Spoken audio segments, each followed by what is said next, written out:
You wake up, and there's a weight already there. It doesn't have a name, but it lives in your chest. It doesn't speak, but it echoes in your silence. And some part of you just assumes, this must be mine. Because how else do you explain a sadness that never leaves? A tightness in your body that arrives before thought. A tiredness that sleep can't touch. But here's a truth most never tell you. Not all pain you feel is yours. And yet, you carry it. Like a child carrying an inheritance they never asked for. Maybe your sorrow was once your mother's loneliness. Maybe the fear you feel was born in your father's silence. Maybe you absorbed the grief of people you tried to save. Friends, lovers, strangers who never asked how you were. And over time, you made that pain a home inside you. You rearranged your inner world to fit a wound that was never yours. Like wearing someone else's story, like it was skin. This isn't weakness. This is the echo of compassion turned inward. A heart so open it swallowed other people's storms just to make the sky clearer for them. But now you wonder why you're drowning in an ocean you didn't even create. This pain, it doesn't always come from your life, but it shapes your life. It decides what you fear. It whispers who you're allowed to be. It locks joy behind doors you forgot how to open. And the question that starts to burn quietly inside you is this. What if the pain you carry isn't a reflection of who you are, but of who you were trying to protect? Because if that's true, then maybe you're not broken. Maybe you're not lost. Maybe you're just full of things you were never meant to hold. And maybe, just maybe, the path forward begins not by fixing yourself, but by releasing what was never yours to carry. Let's go there. Let's walk into that silent weight and ask it, whose voice it really holds. You didn't become this version of yourself by accident. Somewhere along the way, you learned to smile when it hurt, to nod when your voice trembled, to carry pain like it was proof of love. You learned early, being accepted often meant being edited. So you cut pieces of yourself to fit into frames that were never made for you. You wore the right expressions, said the right things, became someone easy to understand, even if it meant you stopped understanding yourself. This is the invisible prison. It has no bars, but it holds you. It has no warden, but you still ask for permission before being real. And the bars? They're made of old beliefs, inherited guilt, unspoken fears, echoes of don't be too much, don't be too soft, don't be selfish. So you shrink. And the world praises you for being so strong. But inside, you're crumbling under the weight of silence.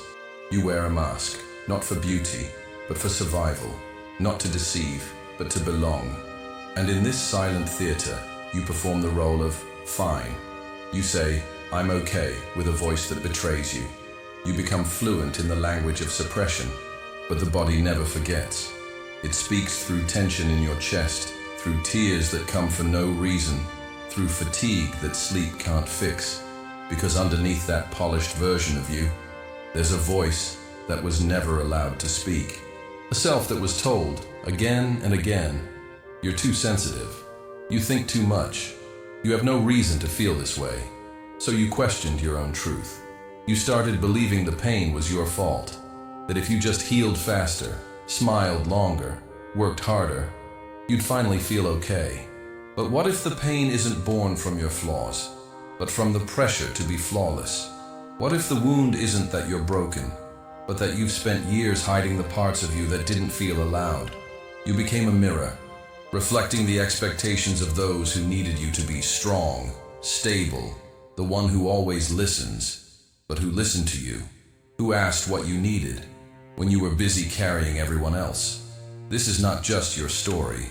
This is the echo of generations, of mothers who swallowed their sadness, of fathers who turned their anger inward, of cultures that taught us to trade authenticity for approval.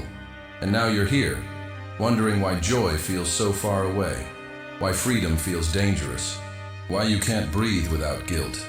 You're not weak, you're not failing. You're caught in a performance that no longer fits your soul.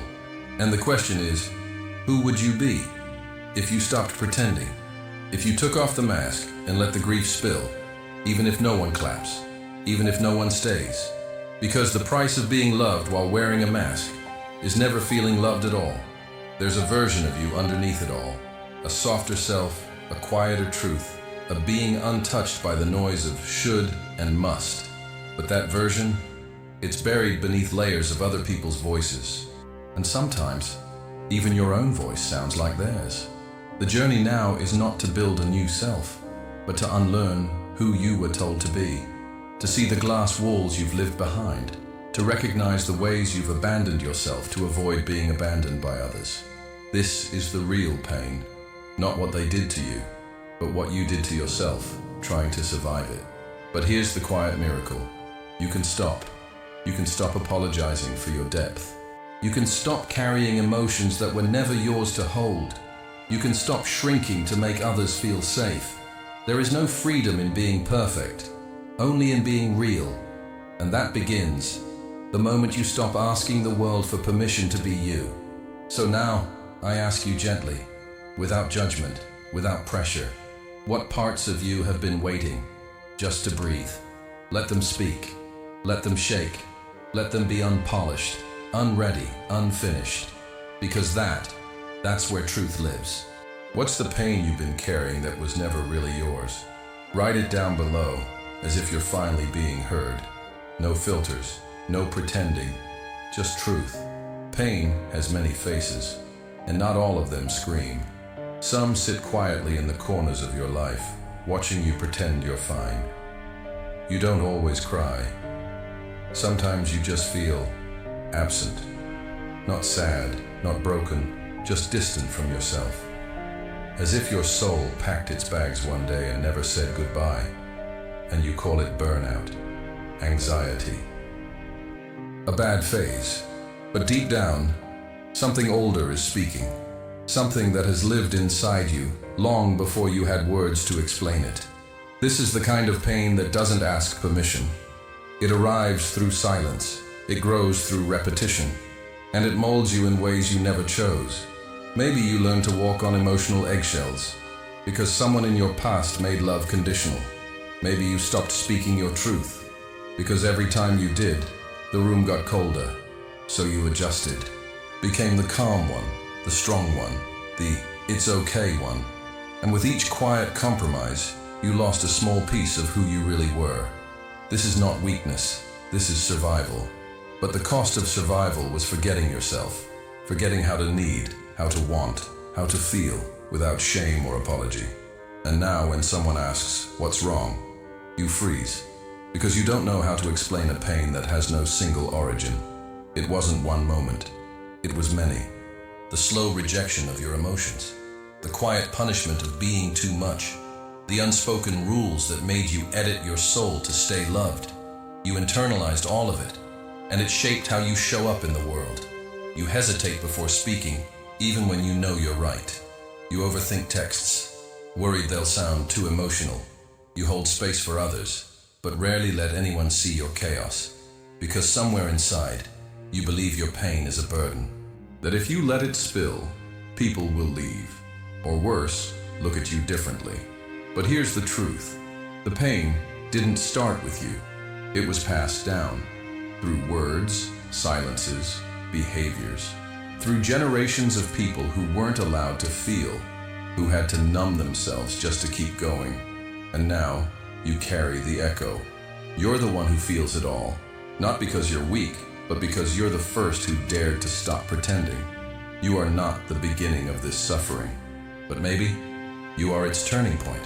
That ache in your chest, it's not just yours. It's ancestral, emotional, collective.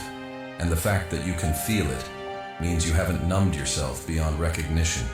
It means you're still alive, still here, still capable of healing what others could only suppress. In Buddhism, suffering isn't a curse. It's a teacher, a mirror that shows you what's been hidden, a fire that burns illusions. And this moment of pain, it might be the very thing that wakes you up. Because when you finally look at your suffering, not as a flaw, but as a message, everything begins to shift. You realize the pain isn't here to define you. It's here to reveal you, to pull away the masks, to shatter the false calm, to say, you are allowed to feel this.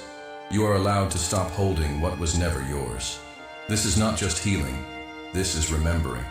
Remembering the version of you that existed before the guilt, before the shame, before the world taught you that love had to be earned through suffering. Let that self breathe, even if it trembles, even if it doesn't know the way, even if it's been silent for years. Because healing isn't about becoming someone new. It's about coming back to who you were before the world told you to carry everyone else's pain. So sit with it, the ache, the tightness, the tears, not to fix it, but to witness it. And when you do, you might hear a voice, soft and unfamiliar, whispering, "This was never yours to hold." And in that whisper, freedom begins. Let's talk about letting go, not in the way the world often frames it, cold, detached, move on and get over it, but in the way your soul might be craving right now.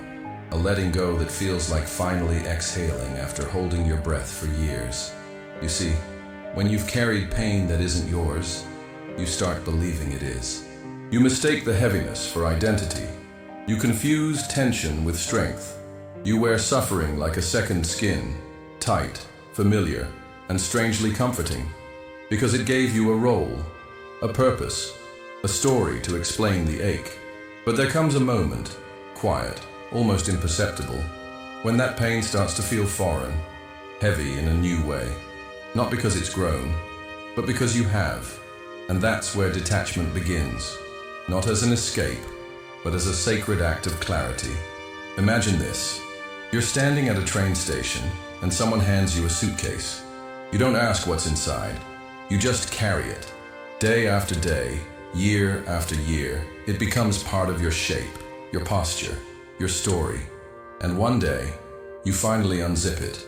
Inside, you find grief that isn't yours, guilt you inherited, fears you absorbed from people who never knew how to love without control. And you realize you've been living as a container for someone else's chaos. So you place the suitcase down, not with anger, not with bitterness, but with love for yourself. That's detachment, not turning cold, not pretending it never hurt, but saying, "I don't need to carry this anymore to prove I'm worthy of peace."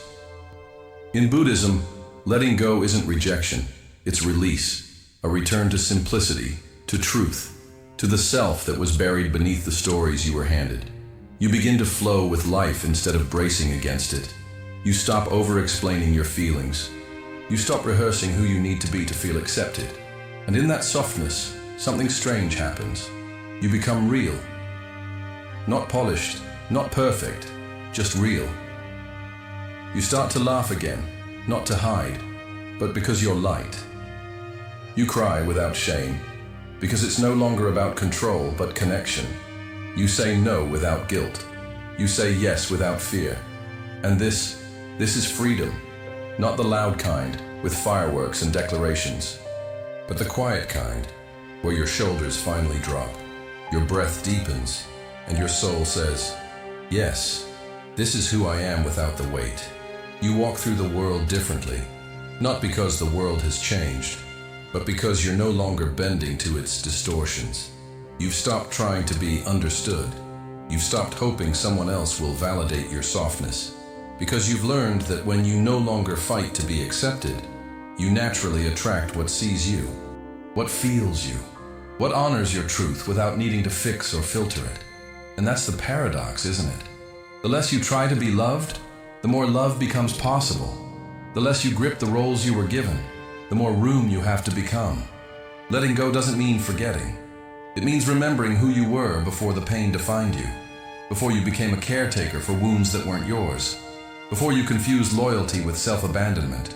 Now you return, not to the past, but to yourself, that self that still exists beneath the noise, that self that never needed to prove anything. Can you feel it?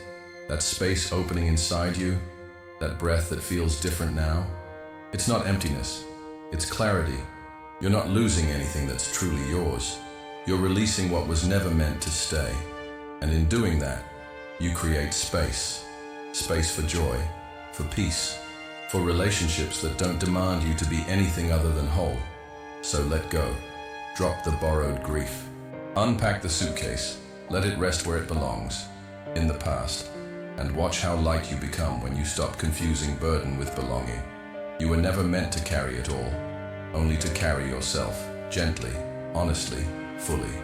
And now, maybe for the first time, you can. Silence. Not the kind that feels like punishment, but the kind that arrives after the storm, when the air is still and something inside you finally stops running.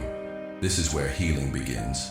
Not in fixing, not in forcing, but in surrendering. You've carried so much, more than anyone knows, more than even you allowed yourself to admit.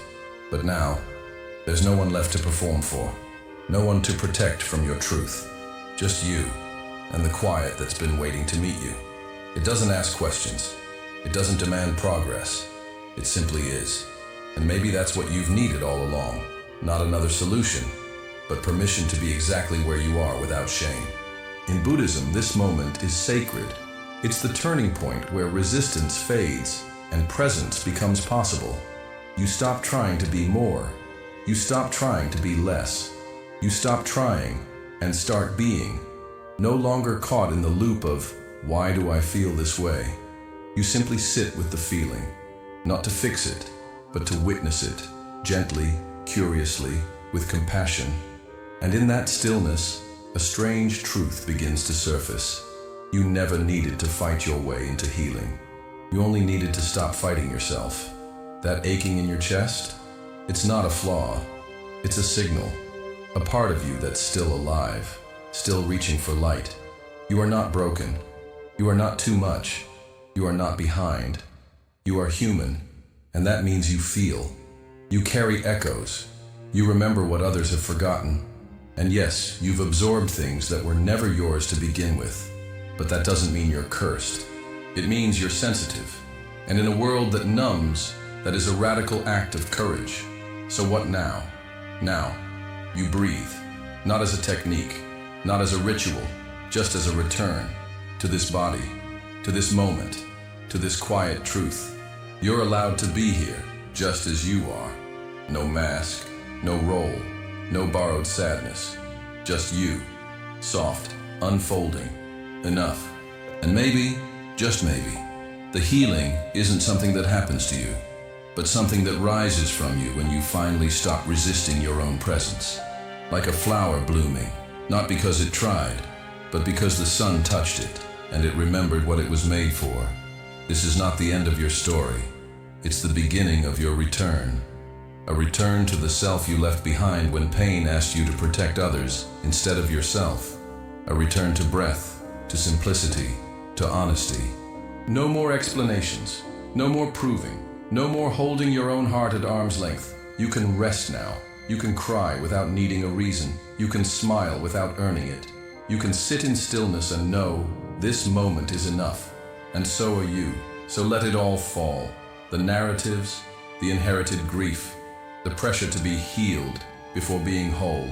And listen, not to the world, but to what remains when everything else goes quiet. Maybe you'll hear it. That voice, faint but familiar. The one that was drowned out by the noise. It whispers, you were never meant to carry all of this. You are not the pain. You are the one witnessing it. And maybe that's enough. So ask yourself gently, what if everything you need now is to stop fighting against who you already are? Let that question live in your chest. Let it soften you. Let it carry you inward. No rush, no answer needed. Only presence, only truth, only you. Returning to yourself at last.